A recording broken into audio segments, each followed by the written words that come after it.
Matthieu dit c'est deux brigands qui ont été crucifiés sur la croix. Dans Luc 23, 39, Luc dit c'est un brigand qui a insulté Jésus et l'autre le reprenait. Ah, il ne faut pas faire ça, frère. Il y a 4 évangiles parce que c'est pourquoi on met l'évangile selon Matthieu.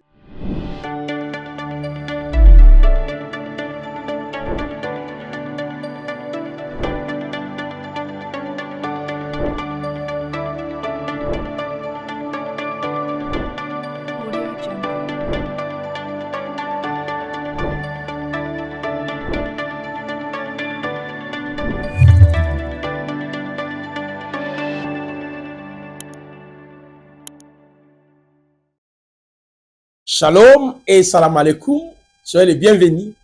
C'est votre émission, la rétrospective. Pour ceux qui nous ont rejoints aujourd'hui, abonnez-vous, activez, n'est-ce pas, la cloche de notification pour que vous puissiez être toujours connectés avec nous une fois nous sommes en ligne et vous serez totalement éclairés dans ce sens.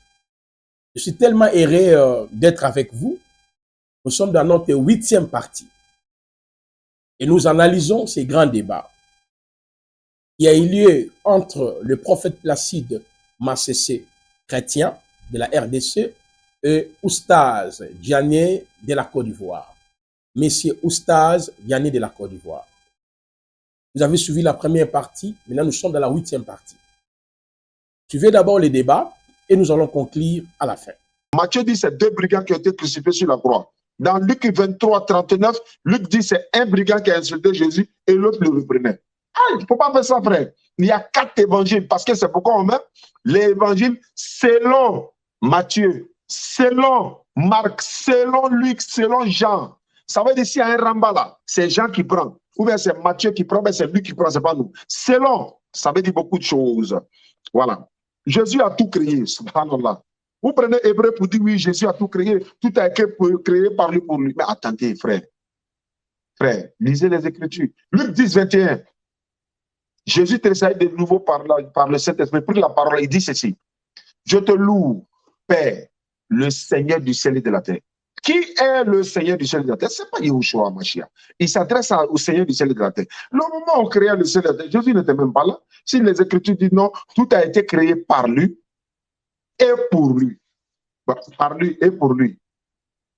Et pour lui, là. Qui a créé pour lui? Même dans la Bible, le corps de Jésus-Christ a été formé par Dieu selon Jésus lui-même.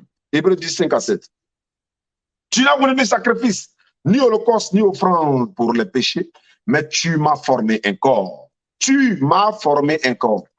Lorsque l'ange Gabriel fut envoyé par Dieu, Jésus-Christ était où? C'est lui qui avait créé le ciel là.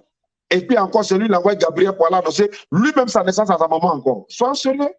Quand Gabriel a été envoyé par l'éternel Dieu, Elohim, est-ce que c'est Yeshua qui a envoyé Gabriel? Le monde existait, ce monde qui existait là, c'est Yeshua qui l'a créé. Alors que Gabriel vient de la part d'Allah pour aller annoncer la naissance de Yeshua lui-même, son sérieux, frère. Il dit Yeshua a tout créé. C'est pas possible. Voilà. Vous prenez Colossiens 1,15. Frère, il est l'image du Dieu véritable, le premier de toute la création. Il est l'image du Dieu véritable. Notre papa Abdul Majid vous a montré ça fatigué, mais vous ne voulez pas comprendre, prophète. Il est l'image du Dieu qui est invisible, le premier-né de toute la création. Si Yahushua est Dieu, comment il est le premier-né de sa propre création? Non, c'est pas possible. Dieu n'est pas le premier-né de création de quelqu'un. Dieu est l'auteur de la création. Il ne peut pas être l'auteur de la création, être en même temps le premier de toute la création. À moins que vous soyez un prophète pour nous révéler ça. Deuxièmement, il est l'image du Dieu qui est invisible. Attends, qu'est-ce que veut dire l'image du Dieu qui est invisible?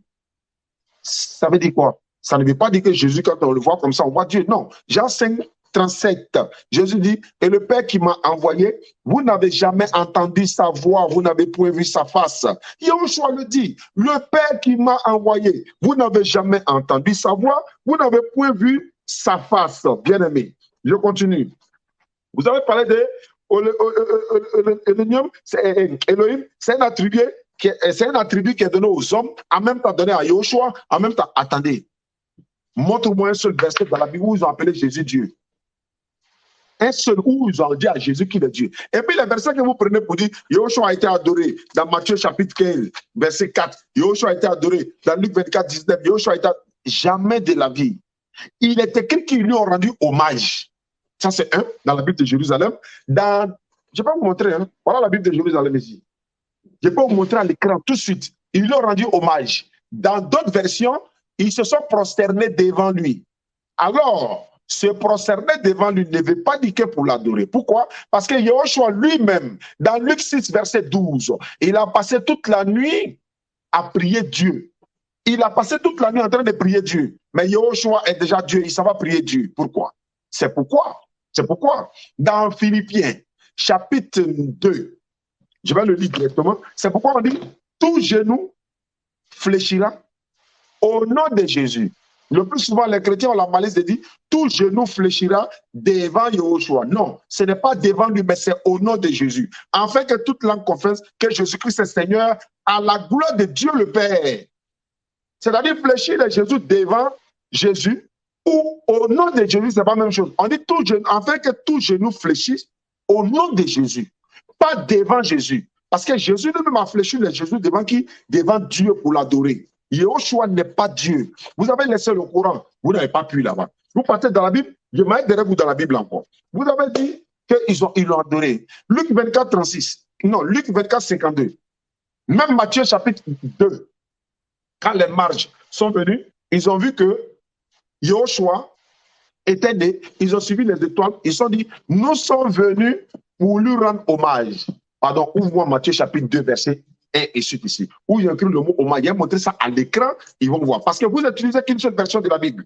C'est pourquoi je vous ai dit, il y a plusieurs évangiles. Nous en avons des tonnes ici. Donc, quand il dit tel mot est utilisé ici, on va voir également chez les catholiques, parce que les Bibles que vous avez, ce sont les catholiques qui vous ont donné tout. Donc, on va chez les catholiques, on leur demande quel mot qui a été utilisé.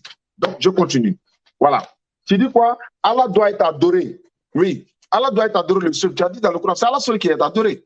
Jésus-Christ n'a pas été adoré, ils lui ont rendu hommage, certains se sont procédés devant lui, ce n'est pas pour l'adorer. Genèse chapitre 33, Matthieu chapitre 2. Genèse chapitre 33, verset 1 à 10, à 6 même, regardez. Esau, Jacob s'est procédé devant lui 7 fois. Ce n'était pas pour l'adorer.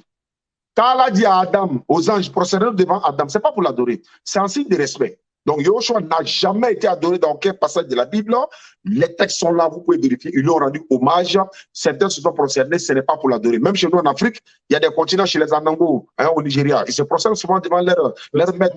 Verset 1 et suite. Lis. Jésus étant né à Bethléem, oui, des Judées, oui, au temps du roi Hérode. Oui, voici que des mages oui, venus d'Orient arrivaient à Jérusalem. Non.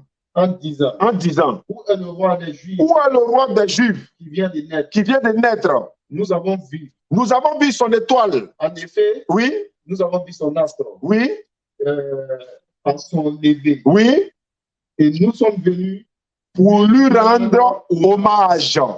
Bible de Jérusalem, Matthieu chapitre 1, Matthieu chapitre 2, où est la bâtie? Ici. Je vais montrer ça à l'écran parce que les gens ne peuvent pas voir. Ceux qui ont la Bible de Jérusalem à la maison, prenez Matthieu chapitre 2, verset 1 à 5. Vous allez voir qu'il est écrit, nous sommes venus pour lui rendre hommage. Mon temps, il ne me reste qu'une minute. Mais Placide, et nous avons maintenant 1h20 minutes. Je pense que voilà, il reste 10 minutes pour conclure parce qu'on va rester là éternellement. Les internautes seront là. Il va falloir trouver un moyen pour conclure. Et puis, on va se retrouver dans un autre débat face à face seul à seul. Et puis, bon, voilà, je pense que ce serait mieux qu'on fasse ça ici. Voilà, donc, si vous êtes bien sûr d'accord, parce que le temps passe et puis, bon, voilà. Merci beaucoup, cher frère. J'ai été suivi religieusement, mais jusqu'à présent, tu n'arrives pas à défendre ton propre livre et vous essayez de fuir de gauche à droite. Mais je vais toutefois te recadrer. Quand tu dis, par exemple, dans la version de Jérusalem, c'est rendre hommage. Mais si on prend les termes grecs à ce qui concerne l'hommage et à ce qui concerne adorer, ce n'est pas les mêmes termes, messieurs.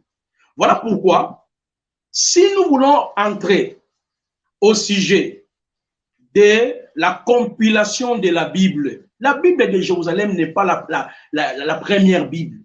Parce que la Bible, c'est quoi? Quand même, on prend la sourate 4. dans votre propre livre les mots kitab, qui signifie les livres. Le premier livre, c'est quoi? C'est la Torah. Quand on dit la Torah, c'est l'ensemble de la. Quand on dit les Tanakh, pardon, c'est l'ensemble de la Torah, les Nevi'im et les Ketuvim.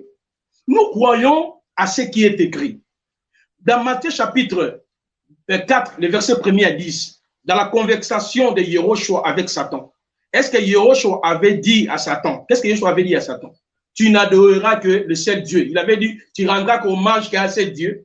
Donc, prenons l'hypothèse selon laquelle, pour vous, adorer, c'est rendre hommage. Donc, vous voyez que vous-même, vous allez plonger dans la confusion. Retournons dans notre thème. Il faut le mettre dans son contexte, frère. Oui, retournons dans notre thème. Moi, je ne suis pas en dehors de ton livre. Je suis dans les Corans. Je t'ai présenté que Allah dans le Coran est le seul sauveur. Si c'est le contraire, montre-moi le contraire. Tu es déjà bloqué à ce niveau. J'ai présenté que Allah est le seul créateur. Tu n'as même pas contesté ça. Tu as affirmé ça. Ah, non. On va échanger un peu pour que la vérité soit étalée une bonne fois. Pardon? Non, je dois d'abord terminer mes 10 minutes. Bon, on a fait près de 4 fois 10 minutes, 10 minutes. Et maintenant, je pense qu'on va changer. On va passer à l'échange direct si tu me permets.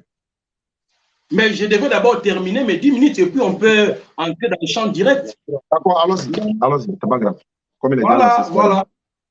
Ouais. Vous savez que le Coran, c'est un livre de confusion. Lisons d'abord la sourate 29. J'espère que vous aimez bien ces sourates. Dans la sourate 29, le verset 46, il est dit: ne discutez que de la meilleure façon avec les gens du livre, sauf ceux d'entre eux qui sont injustes. Dites, nous croyons à ce qu'on a fait descendre vers nous, descendre vers vous, tandis que notre Dieu et votre Dieu est le même, et c'est à lui que nous nous soumettons. Mais si cela est vrai et véridique, comme je l'ai dit plusieurs fois, il n'y aura même pas de débat de la divinité, parce que le Dieu de l'Ancien Testament, Elohim du Vétérotestamentaire, c'est lui, Yehoshua HaMashiach, qui a pris la forme humaine. Mais le Coran nous dit ici, nous nous soumettons à un seul Dieu. C'est un mensonge avéré. Pourquoi les musulmans essayent toujours de contredire, de riposter sur la divinité de Jésus-Christ, si cela est vrai? Et tout ce que le Coran dit sur Jésus, c'est faux. Je vous dis la vérité, c'est faux. Nous allons analyser, n'est-ce pas, la représentation de Jésus-Christ dans le Coran. C'est faux. Imaginez que dans le Coran, on nous dit que Jésus-Christ a annoncé le ministère du prophète Mohammed. Ce qui est faux, aberrant. Jésus-Christ, Dieu créateur, doit-on annoncer le ministère du prophète Mohammed? Quelle aberration! Et raison pour laquelle nous essayons à chaque fois de faire les débats avec nos frères musulmans afin d'avertir les chrétiens, regardez, il y a un danger. Parce que je sais que celui qui est devant moi, c'est un incrédule. Il ne peut jamais croire à ce que je suis en train de dire. Néanmoins qu'il soit un élu de Dieu, le Seigneur peut toucher son cœur, il peut revenir à la raison. Nous allons nous retrouver à la 9e partie.